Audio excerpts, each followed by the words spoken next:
If you are a content creator, a YouTuber, a videographer, and you use Sony cameras, like I do, stick around, because I've got something that I think you're going to want to see.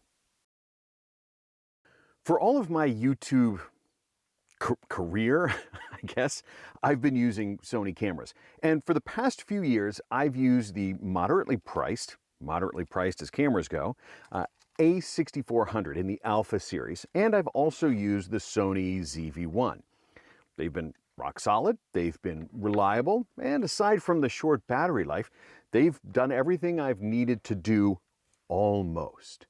But now, Sony has released a couple of accessories that could make them almost perfect.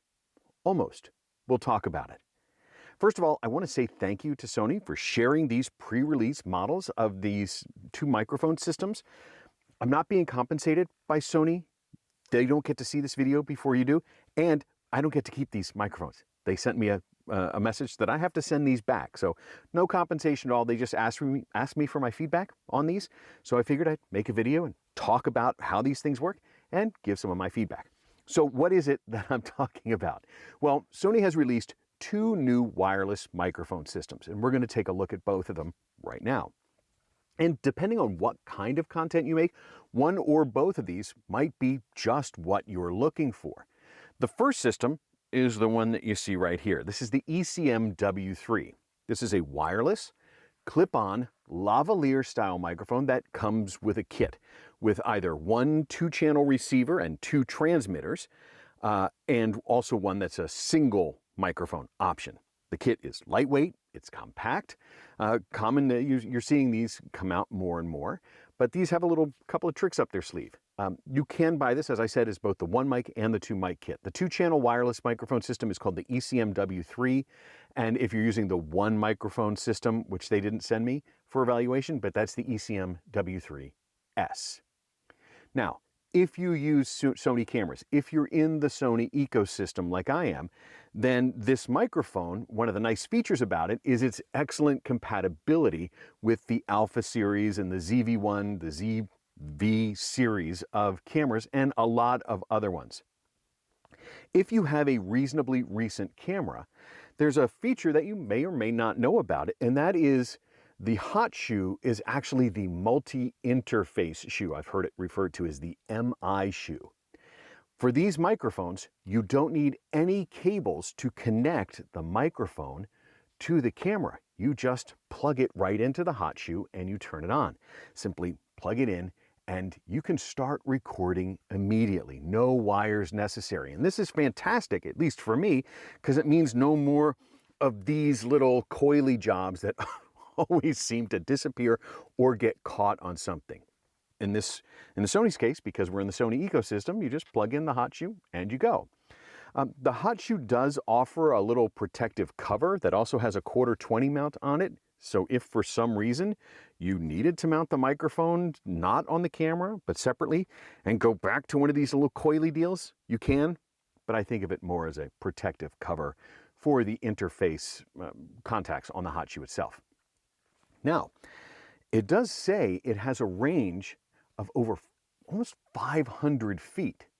So yeah, you can bet that a little bit later we're going to put that to the test. You can bet on that. But 150 meters, 500 feet over a Bluetooth style connection, that's actually quite a bit of range. So I actually do want to put that to the test.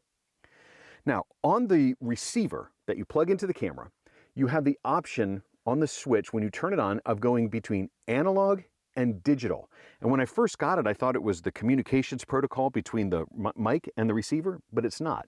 It's actually how the receiver communicates with the camera through the hot shoe. There are some Sony cameras that have a digital communication protocol through the hot shoe and some that have it analog.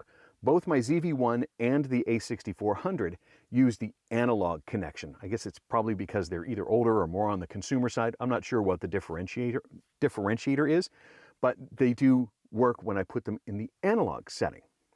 Again, not the communication between these. This communication between the mic and the camera, or mic and the receiver, that is digital. I will also say that the receiver does have its own mic preamp in it. So when I plugged the microphone receiver into the camera, it turned off the ability to change the gain on the camera because the preamplifier takes care of it all, and you've got an attenuation switch on the microphone itself. Now, on the microphone, there are also a couple of switches. There is the mechanical on-off switch. There's an attenuation switch, so if you're going to be in a loud environment, you can attenuate it, but so far, in my experience, the attenuation, you actually want to keep the attenuator engaged, at least with the communication with my camera. I have it on the -20 dB setting right now. You can have it at full volume, you can have it at -10 and -20. I have it on -20 now. If I push it up to 0, it gets louder, but I also know that the limiter engages. When I look at it in like DaVinci Resolve, it seems like the sound gets limited to it. So I want the signal to be as clear as it can be, and I want to make my manipulations to it. So I keep it on the -20. On the receiver, when you're in the one mic mode, there is a safety button on the back, so you can engage it where if you have one microphone, it will put the full volume on one and then do an attenuated version on the second track. So if you are using it in single mic mode, you can engage the safety and get a safety take that will also do the attenuation. So if it is too loud and you don't have the attenuator set on the mic, you can also adjust that there. Now, there's another switch on the mic that is labeled with LC and NC.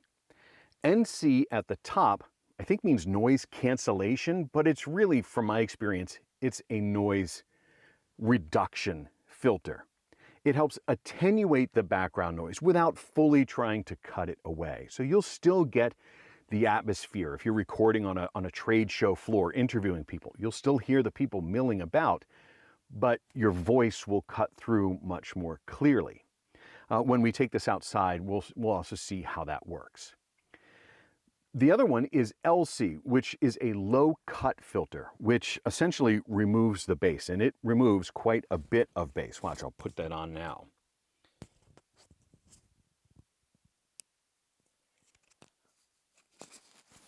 Now I've got the low cut filter engaged, and you can hear it. It does take away a lot of that bass, but I think what that's designed for is if you're outside and there's wind noise, by cutting away a lot of that bass, you'll reduce the impact of that wind noise when you're wearing the microphone.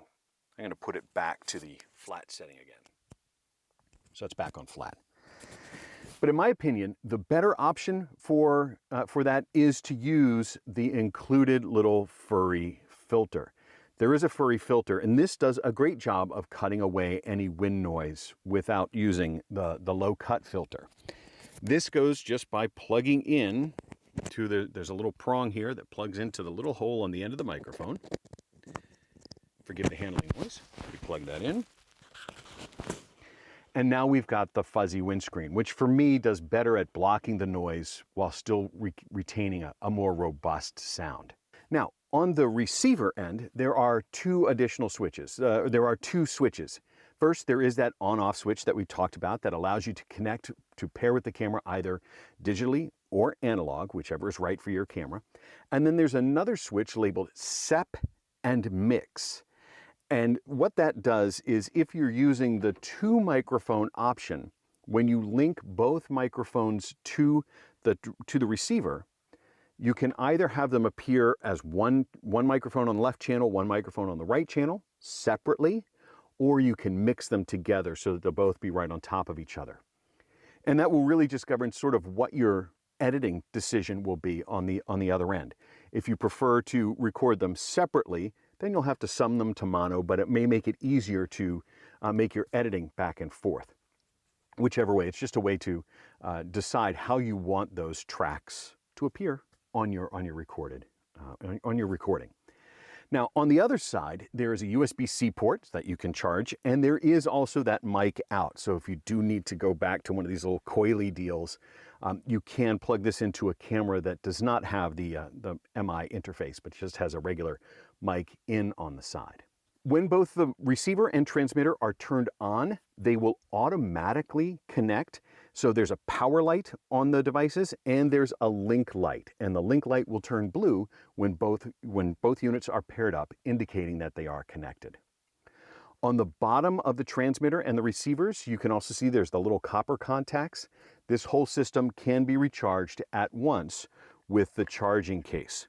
The charging case does have a USB-C in and will charge any device that's plugged in, and they are held in magnetically so that the microphones won't accidentally come out.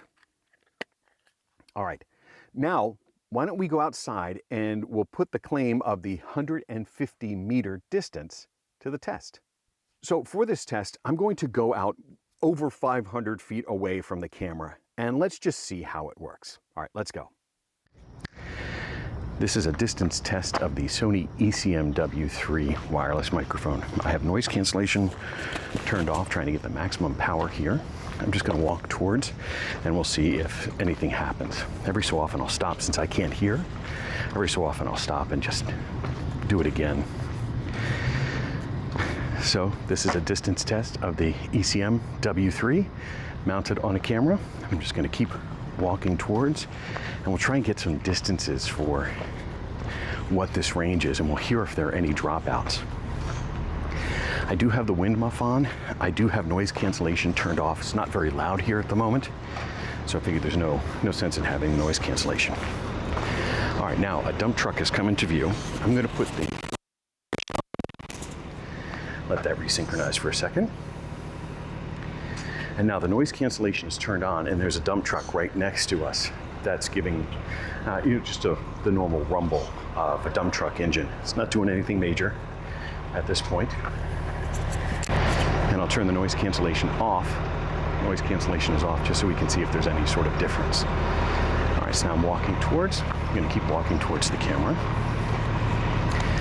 and just going to keep talking just to see if there are any dropouts. Watch my step here on this construction site, walking across. Now I think I'm about 200 feet from the camera at this point. So we'll just keep walking towards and see what we can experience. Noise cancellation is off, in fact, so I'm just going to keep walking towards. One thing that happens with the windscreen is you can't tell if the link is still there because it covers up the link LED. So we can't tell if there's been any dropouts. So we're just gonna play it by ear. In ideal circumstances, I'd have somebody behind the camera with an earpiece in, listening if that's possible. But since it's just me as a solo creator, as it were, I'm just gonna do the full distance test. And if it went that far, that's way farther than I would ever need to do. You might be doing some creative shot on a trade show floor or something like that. So I wanted to try and have just a good line of sight example. And so now I'm right up to the camera. I'm at the camera right now. So yeah, it does work over 500 feet, as long as there's a direct line of sight between the microphone transmitter and the receiver on the camera. But be aware that the distance is significantly diminished if the line of sight is broken. So here's what I mean. I'm going to replay the first part of that test.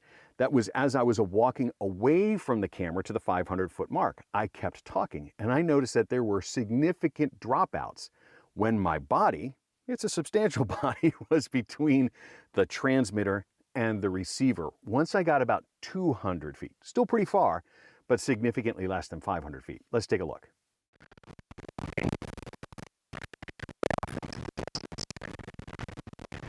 So that lens is a 200 millimeter prime lens. That's a 200 millimeter prime lens with a 1.5 multiplier on it. And so that's actually a really long lens that you're looking at. And so I figured I'd just turn around here and we'll just keep walking back. All right.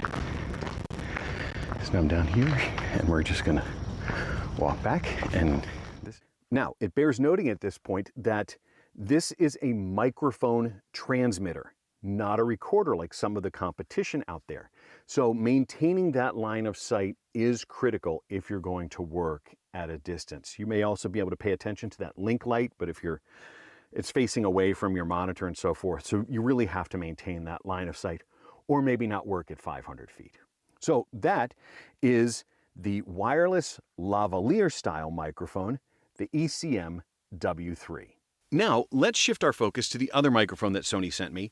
This is the Sony ECM S1, and I think S really stands for streamer. I think this microphone is sort of optimized for people who want to stream, make talking head style videos.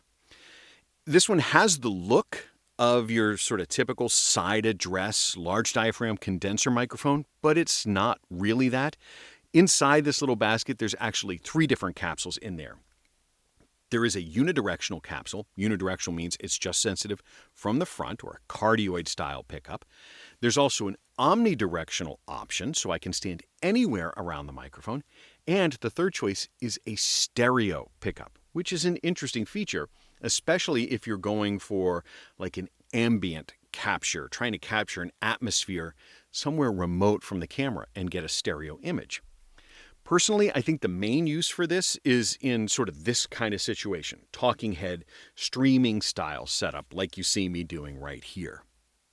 But we'll go over the features and I'll let you decide sort of all the different use cases. This kit comes with the receiver that plugs into the MI shoe, just like the other one. It does come with a removable pop filter, and it comes with a little tiny baby stand. There's no charging case for this one, at least not that I received, and you will charge these separately. So it's a different receiver than the one from the W3. It's a different receiver altogether. And when I tried to link my S1 to the W3 receiver, they did not find each other. I had to use the separate one, so you can't like have a lav and the S1 connected to the same receiver, so far as I can tell. Now, the S1 does come with this little tiny weighted stand, so the microphone sort of can stand on its own, but I think in most cases, you're going to want to put this on a stand so you can get it closer to your mouth. You don't really want it way down on your desk, at least in my opinion. You want it closer to you. So the stand does just pull right off from the bottom, and it reveals underneath a 1/4 inch 20 mount. Now that's the mount that's standard for cameras, tripods, and so forth, but not microphones. So you will need to have a little adapter that they didn't supply to me. Luckily, I had one. But if you want to mount this to your microphone boom arm or a microphone stand or something like that, you will need an adapter that adapts from either the 5/8 or the 3/8, depending on which thread you have for your mic stand, to make it accommodate to the 1/4 inch 20 mount for like camera tripods and so forth. Those adapters will be sold separately. They're usually only a couple of bucks, and I usually buy 3 or 4 of them at a time because they do get lost. All right, on the side of the S1, there is a gain control that allows you to control how loud you are. Just like the W3 system, when you have this receiver plugged in, it will override the preamplifiers in the camera. So there's a preamplifier in this system, and you can adjust the gain. And there will be LEDs on the front that indicate how loud the signal is that's being transmitted. There's white LEDs that indicates you're in the safe range. There's orange, that means you're approaching clipping. And then red means that you are clipping. So you can adjust this with your sort of when you're taking a level, and you can see the meter on the front. Below the gain control is a headphone volume control. So you can plug a set of headphones into the back with a 3.5 millimeter jack, your typical headphone jack. And so you'll be able to listen to yourself as you're recording with headphones if you want, and you can adjust this volume here. Now, this button or this knob does have a dual purpose. The S1 can be plugged into a computer and used as a USB microphone, and by pressing this button on the side, it will then switch to a mix button. So you'll be able to mix between how loud you are when you hear yourself speaking into the microphone and how loud the sound is coming from the computer that you have it plugged into. Pretty typical for USB kind of interfaces, but there's a mix that allows you to go back and forth between the two.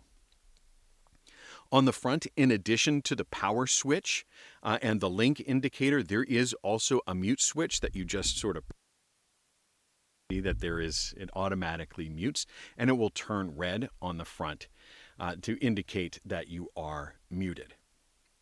As I mentioned before, there is a clip-on pop filter that's got a metallic I think it's metallic. It feels metallic, but a plastic clip, and it just fits into grooves on the side. Forgive the handling noise.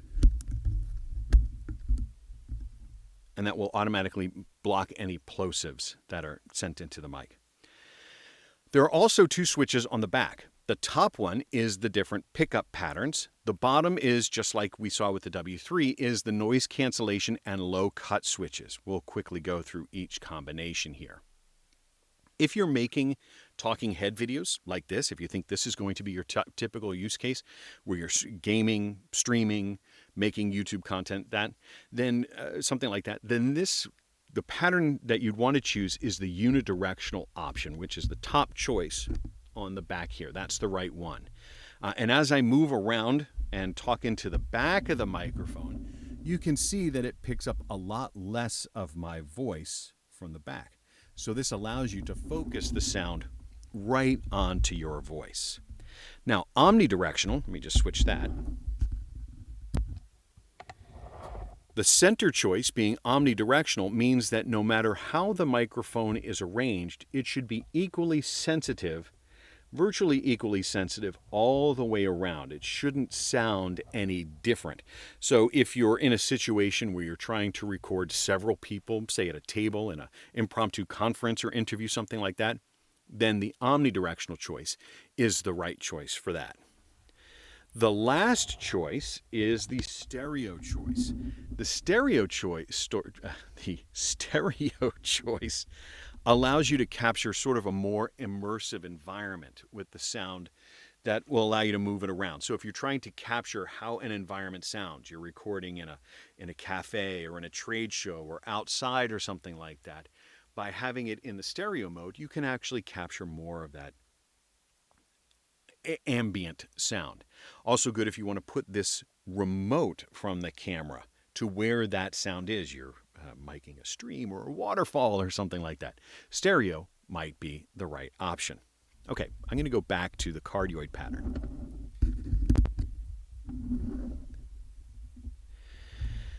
I'll also try and activate the low cut filter. I won't try to. I will activate the low cut filter. And you can see that this also does pull away quite a bit of the low end, more than I would prefer for a mic in this style, honestly, but it can help that if you do make noises by thumping on the desk or thumping on the device, that can help to eliminate sort of the impact of those thumps. So if you're using a keyboard to game or anything like that, that can help remove those thumps that come into it. Now I'll do the same. I'll keep the low cut engaged for omnidirectional. In case for some reason you wanted to do this, you're trying to remove the rumble of air conditioning or traffic or the rumble of the room you might be in, that would be something that would be appropriate to use the low cut filter. And then finally, for the stereo option, we'll use the low cut filter. This is especially, I think, would be helpful if you're trying to record outside ambience. Typically, if you don't use a low cut filter, you will just get a constant deep rumble that the microphone picks up. And that often doesn't work great when you're trying to capture like an atmosphere sort of situation. So having the low cut in that option might work. All right, now what I would like to do is test the noise reduction option for this microphone. So let me go back to cardioid, turn the low cut filter off for the moment. Micro SD card playing.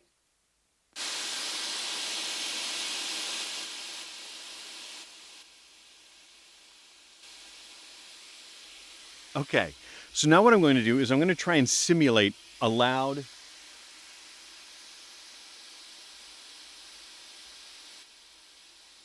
sort of a typical loud fan. So I have this noise recording, a white noise recording behind me, and I want to try and see how much that noise reduction does, or noise cancellation does, when I'm speaking into the microphone, and we'll test the different patterns. So we'll start with the cardioid pattern, and I'm going to switch the noise cancellation on, make sure it's in the cardioid pattern, and I'm trying to establish how much of that resultant noise, how much it's diminished, because it should diminish it somewhat, but my experience is it doesn't go away all the way. and it does sort of give also a reverby effect sometimes. I'm not sure if this room has no reverb in it, so I'm not sure where that's coming from. Maybe the way the algorithm is reducing that noise. Switch over to the omnidirectional option now. So now we'll hear the omnidirectional with respect to the noise, and we'll see how much of a difference that makes. So as I walk around the microphone, you may hear the sound of the noise change as I walk in front of the noise source, but that will be how the omnidirectional cancels out the sound. And then finally, I'll switch it over to stereo, and we'll see how the noise cancellation works in the stereo mode. So as I move from side to side, as I move around the microphone, how does the noise actually respond with the noise source that's in the back? So hopefully,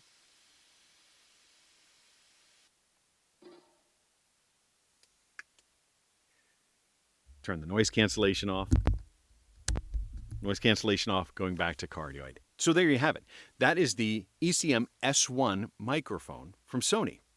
As you can see, if you are in the Sony camera ecosystem, this can really make your setup a whole lot simpler. You can get better sound than what was just from the microphone itself. But Sony also asked for my feedback.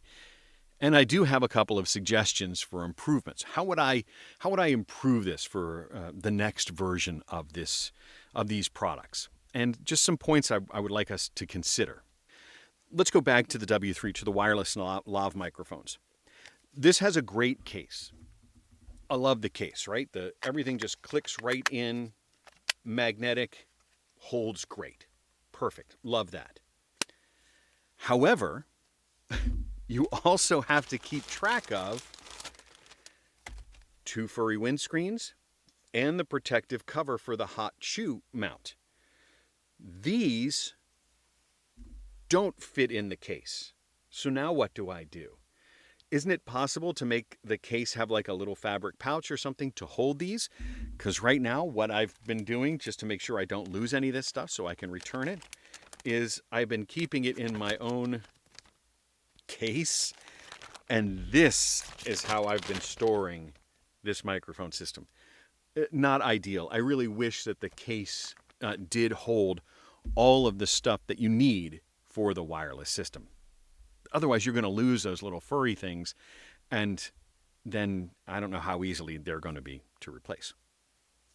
Second, and I kind of mentioned this earlier, I know a lot of people are going to ask if these are recorders because a lot of the competition does have the recording facility. We saw during the distance test that there were some dropouts. In this case, because it's just the microphone, there will be drops. If there are dropouts, that audio is gone. The microphones themselves don't record. The competition landscape is such that they will have a backup copy in the recorders in the competition. This one does not. I think that's going to be something that is going to be part of the pushback. If people aren't buying this, that's going to be one of the reasons. That's why I do think that having a transmitter and a recorder on board will be important. Third, looking at the S1. I wish that there was a real shock mount and options for mounting this onto a mic stand. The quarter 20 is great. That's handy, but I do wish that there was some sort of shock mount or adapter that came with to have it match up with a microphone stand, boom arm. So many people, if they're streaming, there's a microphone boom arm right there. And the quarter 20, it's not compatible. You got to at least give the adapters or whatever. Next, the S1, that switch on the front, that's the mute, it's hard to press. So if you try and press it, you move the microphone, you touch the microphone, you have to hold the microphone and press it. I wish that the mute button, I wish it was capacitive so you just could lightly touch the microphone and make it so that there was a switch that activated in that way. I mean, I've got an alarm clock from the 1980s with a capacitive touch like that means no button click. That would be better in this case than having a hard press button to mute and unmute, because you do get a click in there. And the last thing, and I think maybe this is because it was a pre-production model, I do find that the switches on the back, they're a little squishy. Sometimes it can be hard to tell, to feel what position the switch is in, particularly I find with the on-off switch on the on the receiver. Let me just go back to that. I do find that the switch on the side, it can be, I've found that I have accidentally left the transmitter in the on position because these switches, they're kind of squishy. There's not a real solid sort of indentation, detent, or whatever they call it for the off switch. I wish that had just a little bit more positive. I don't know what would require that change to be made, but I do find that I found that I wasn't putting it in the right spot all the time. I don't think any of that would be deal breakers. If Sony were letting me keep these, I would absolutely use these in my products. I'm sending them back, but that's my feedback for Sony, and hopefully it helps you make your buying decision. That's all I have for you today. Hopefully that helped. Hopefully, if you are looking for something in your Sony ecosystem of products to capture sound, this will be something that's on your radar, and hopefully that helped. That's all I have for you today. Now, go get yourself a microphone, any microphone, but maybe something that connects to your camera. But get yourself a microphone so that you can get out there and you can record something amazing. Thanks so much. We'll talk to you next time. Take care.